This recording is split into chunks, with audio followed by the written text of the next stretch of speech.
Let's start by taking care of this plant, as it is going to be very significant for us today. This is an oregano plant, which not only has an excellent smell and flavor, but it is also so-called a rhizomatic plant. What does this mean? It means that if we only consider its appearance, we might mistake it for a simple herbaceous plant with roots that spread out a lot. However, if we take a closer look, we can see that a part of its stem develops horizontally under the soil. This constitutes a deposit of nutrients for the plant, but it also has its own buds that spread horizontally in the soil. In general, rhizomatic plants all have this feature, developing widespread planar connections that link all the points of the plant to each other. This is why the idea of the rhizome was already used in the 80s by Deleuze and Guattari in their work Mille Plateaux, 1,000 plateaus, introducing the idea of knowledge no longer being a hierarchical system similar to a tree,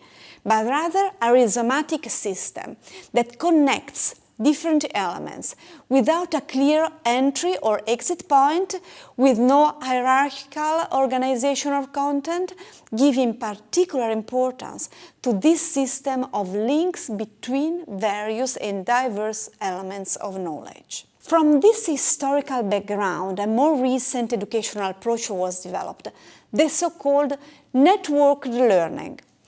Tied to the world of connectivism, it considers learning as the development of the ability in students to activate available knowledge in physical media, in the network, but also within their social system of reference. Among the more influential proponents, we can find George Siemens and Stephen Downes. Siemens in particular did not appreciate being associated with the rhizomatic approach of Deleuze and Guattari. Perhaps he did not enjoy botanical metaphors, I don't know. However, it is truly instinctive to find a connection between these two historical stages in the development of understanding of knowledge and learning. Such a fluid approach to the idea of learning may seem too hard to translate into an educational model, an operational schematization that would allow for it to be easily transferred to class practice. An attempt came from Philippa Levi, who proposed an interesting schematization of this approach. This schematization starts from a guidance phase, during which the teacher encourages students to identify their own intended learning outcomes.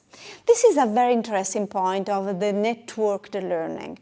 The learning outcomes are not pre-existing the educational experience, but are on the contrary constructed within the learning experience with a fundamental contribution from the students. Stephen Downes goes as far as to say the community is the curriculum. So, as I was saying, the teacher encourages the students to identify their own learning outcomes and helps them to navigate the learning context of reference.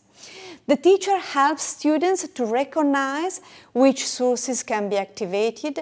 They can be both physical and digital, such as bringers of knowledge, networks, practice communities, social networks that can help them achieve their intended learning outcome. The following phase is the communication phase, where we go from a situation where the student is in some way an almost passive explorer of the context to one where he becomes an active subject within the context. In this phase, students start communicating and proposing their own ideas to their peers.